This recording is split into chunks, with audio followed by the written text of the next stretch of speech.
Oi, gente. Na aula de hoje, a gente vai falar sobre tensão e resistência elétrica.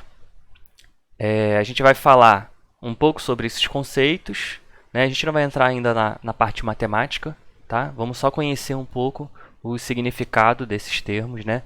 E a gente vai ver exemplos, né, de componentes que são responsáveis por essas partes do circuito elétrico. Bom, primeiro a gente vai tentar entender o que é a tensão elétrica, que a gente também chama de diferença de potencial.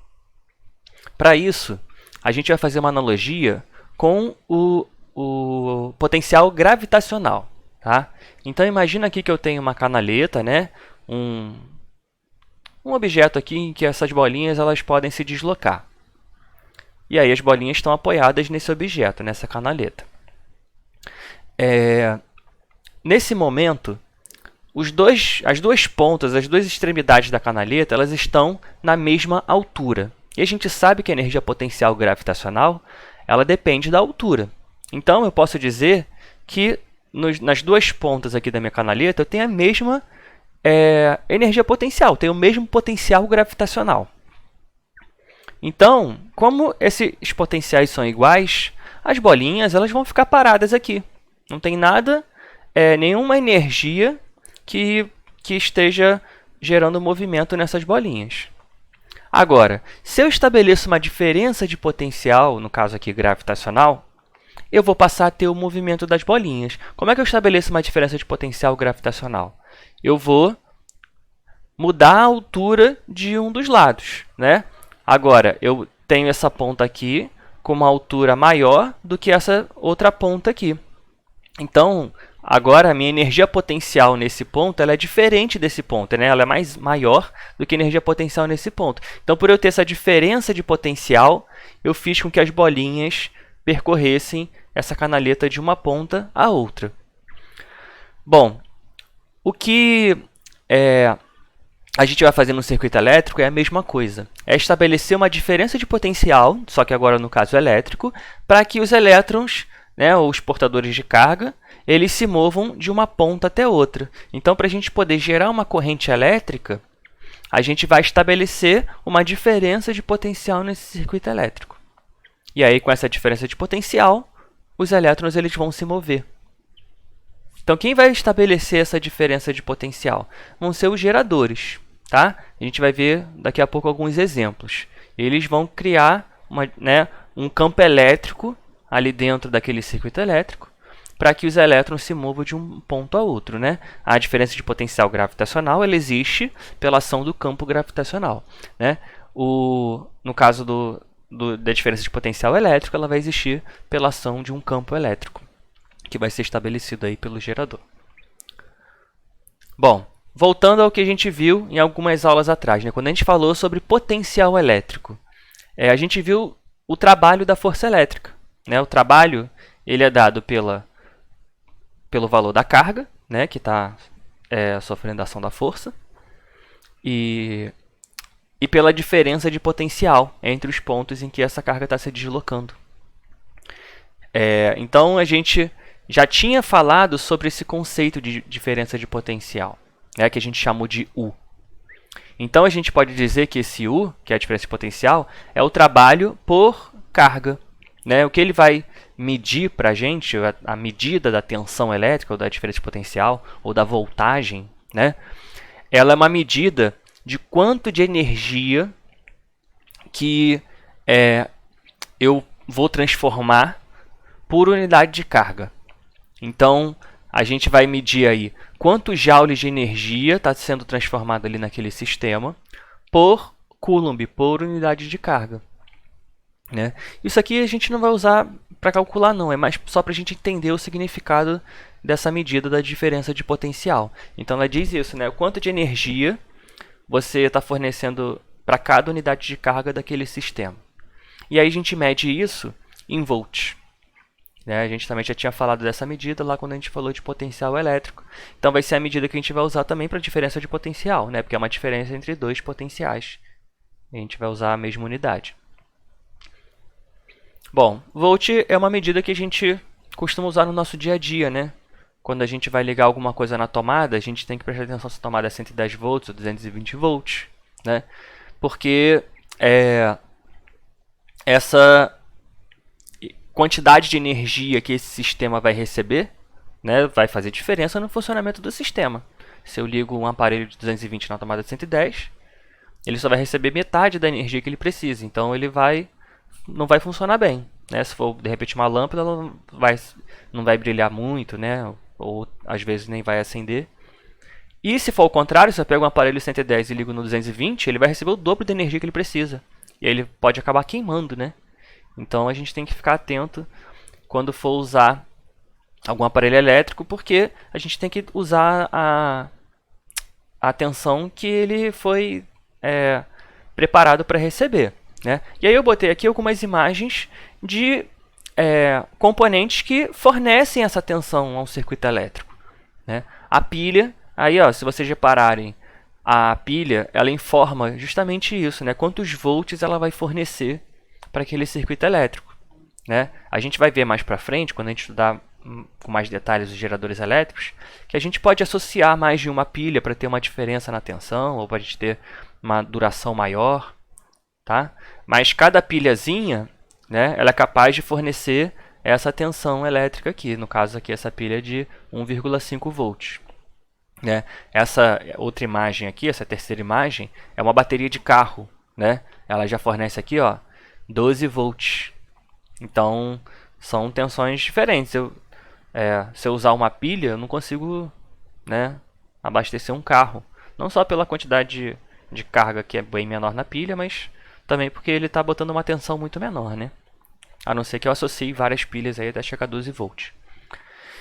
E a tomada em si não é um gerador elétrico, tá? O gerador elétrico que a gente utiliza para ligar as coisas na tomada é o nosso sistema de energia, né? O gerador elétrico seria a usina hidrelétrica, a usina termoelétrica que está produzindo energia para a gente, né? Porque o que o gerador elétrico faz, basicamente, é pegar algum tipo de energia e transformar aquilo em energia elétrica, né?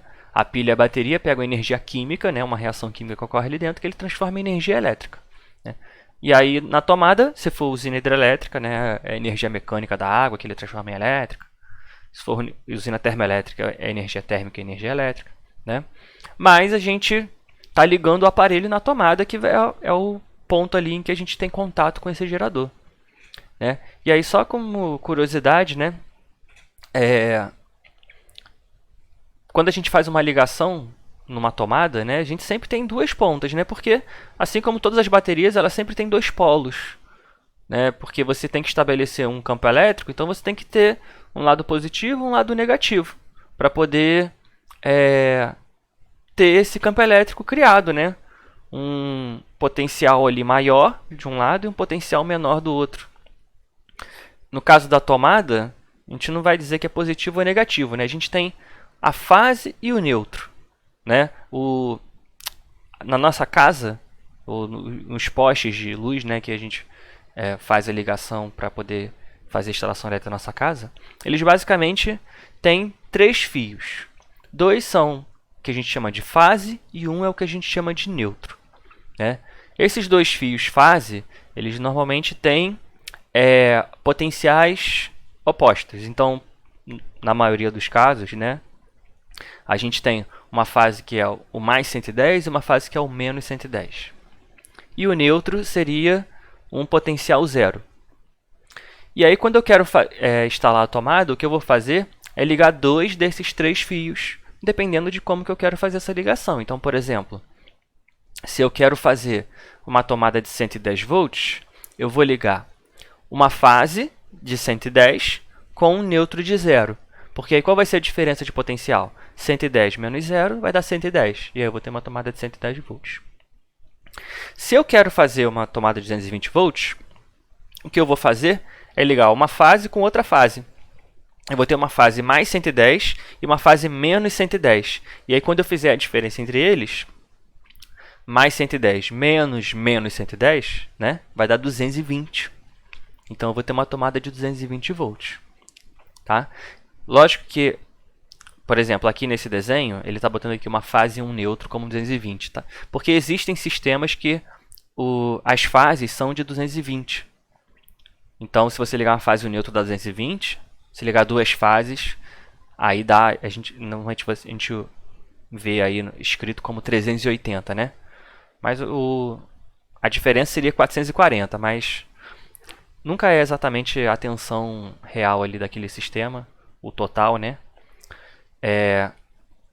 Então, assim, normalmente em indústrias, em locais que você precisa usar aparelhos que requerem uma tensão mais alta, você pode receber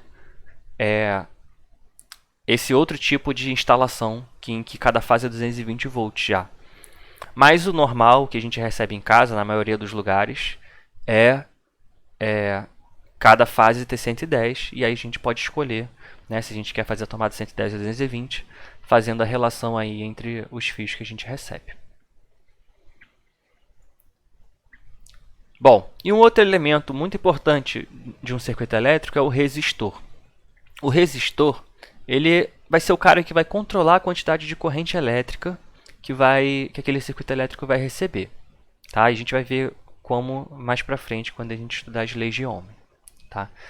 Mas o que ele faz é oferecer um obstáculo para a passagem de corrente elétrica. Então, quanto mais resistência elétrica, que é a medida que a gente associa a essa oposição aí à passagem da corrente elétrica, quanto mais resistência elétrica esse resistor tiver, menos corrente elétrica vai passar ali. É como se ele dificultasse a passagem de corrente. Então, quanto mais resistência eu coloco, menos corrente eu vou ter. E o resistor, ele também transforma a energia elétrica em energia térmica. Basicamente, né, se a gente for considerar assim, uma situação real, todo fio condutor ele oferece uma resistência à passagem de corrente. Porque a resistência que ele oferece é basicamente a colisão entre os elétrons livres e os átomos que formam aquele material. Então, conforme os elétrons vão passando, naturalmente eles vão colidindo com outras partículas que formam aquele material. Só que tem materiais que oferecem, vamos dizer assim, mais espaço, mais facilidade para os elétrons passar. E tem materiais que oferecem mais dificuldade. Tem menos espaço ali para os elétrons passar, eles colidem com mais partículas. Então, quanto mais obstáculos tiver, maior é a resistência. Né? Um fio de cobre ele é um fio condutor, que a gente diz. Né?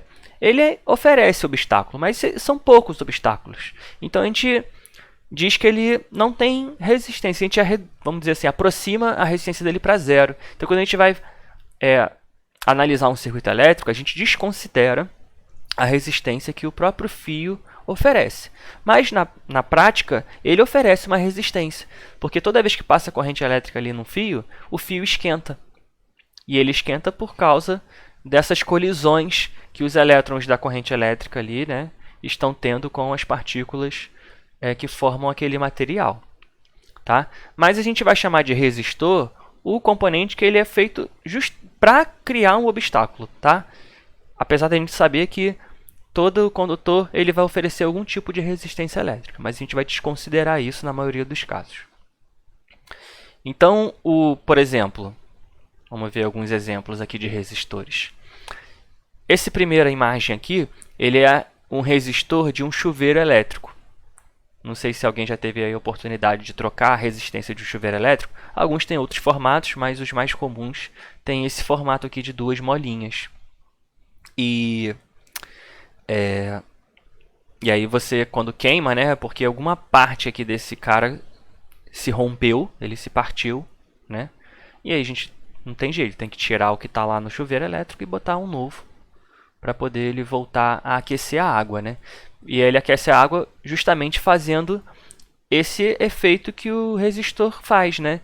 De quando a corrente passa por ele, ele transforma parte dessa energia elétrica em energia térmica por causa dessas colisões.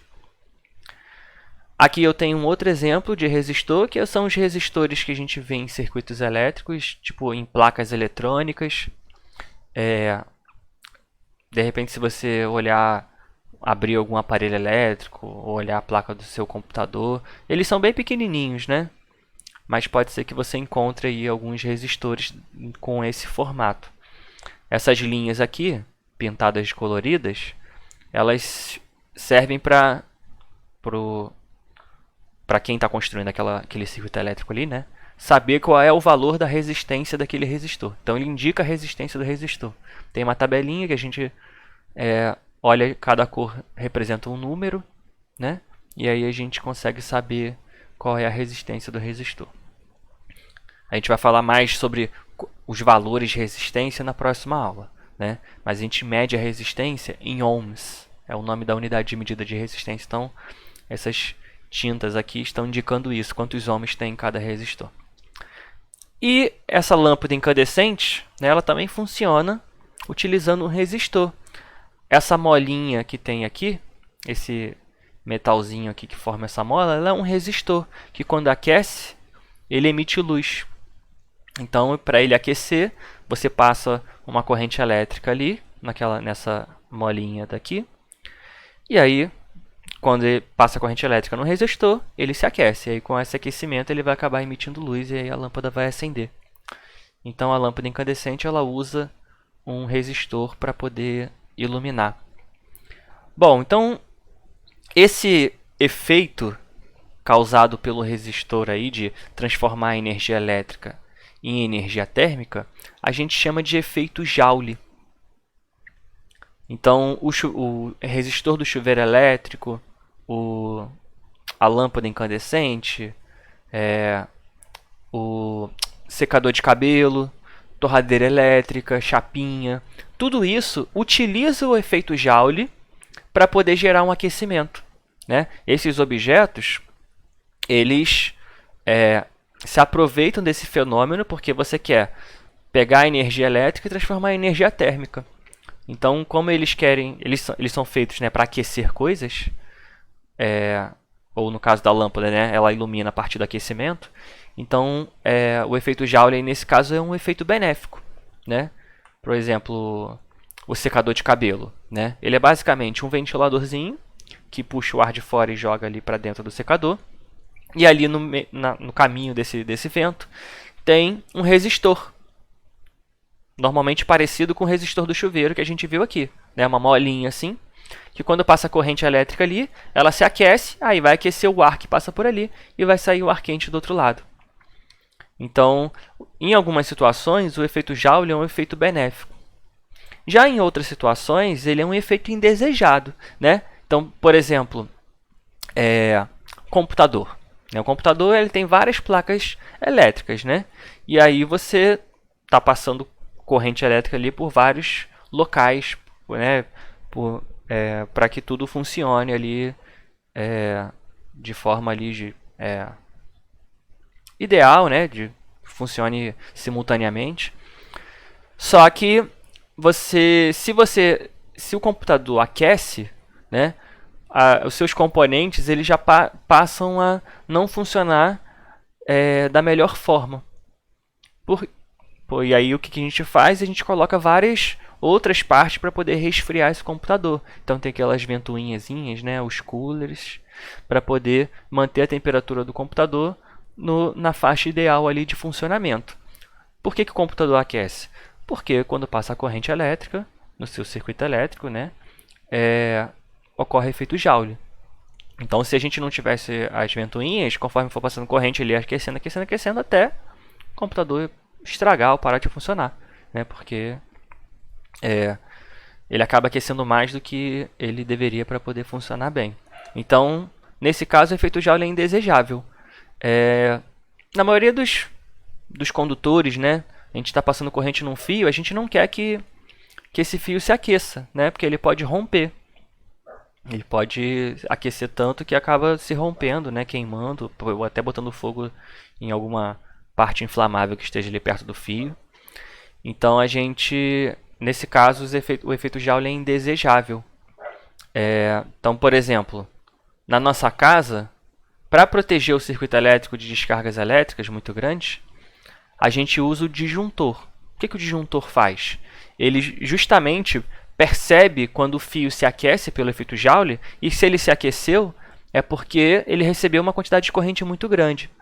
e aí ele desarma por perceber esse calor, né? Quando a gente usa um resistor térmico. Então, por exemplo, ele é basicamente assim, né? Você tem uma lâmina de metal aqui condutora, né? E aqui uma outra lâmina em contato com ela. Só que essa lâmina aqui, que está aqui embaixo, ela é uma lâmina bimetálica. Quando ela se aquece, ela se dilata, mas como são dois metais juntos, ela se dilata de forma diferente. Um metal se dilata de forma diferente do outro e ela acaba se curvando, né? Porque um cresce mais do que o outro, mas eles estão grudados. Aí uma acaba curvando aquele metal. Então, quando você tem uma descarga de corrente muito grande, o que vai acontecer é que a lâmina vai se curvar e vai desfazer a conexão. E aí você vai lá, né, quando quiser resolver o problema, rearma o disjuntor, ligando de novo essa conexão. Então, o disjuntor ele usa o efeito Joule também para poder proteger outros componentes do circuito elétrico. Último exemplo, para você transmitir energia, por exemplo, lá da usina hidrelétrica para chegar até a nossa casa, né? Por mais que os fios sejam condutores, você tem uma resistência ali. E aí, se tem resistência, você vai acabar perdendo energia, né? Porque a energia elétrica vai se transformando em energia térmica e você não está usando aquela energia térmica para nada. E você está perdendo a energia elétrica que você queria transmitir. Então, o que se faz normalmente, né? Você coloca esses fios num sistema de alta tensão.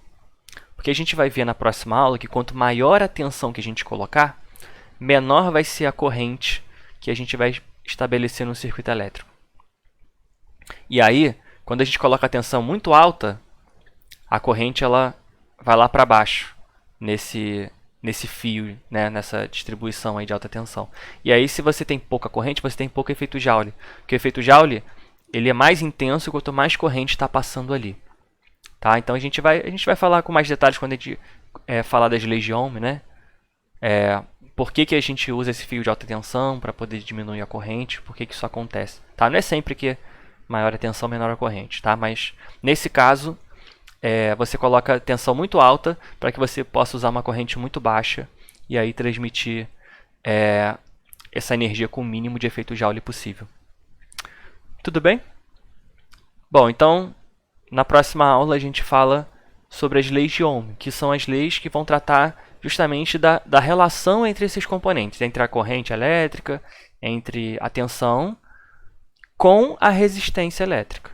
Tá? As leis de Ohm tratam aí da medida da resistência elétrica, né? Tanto em relação aos componentes do circuito elétrico, tensão e corrente, quanto em relação às características físicas do resistor também. Tá? E aí a gente entra nisso na próxima aula. Até a próxima.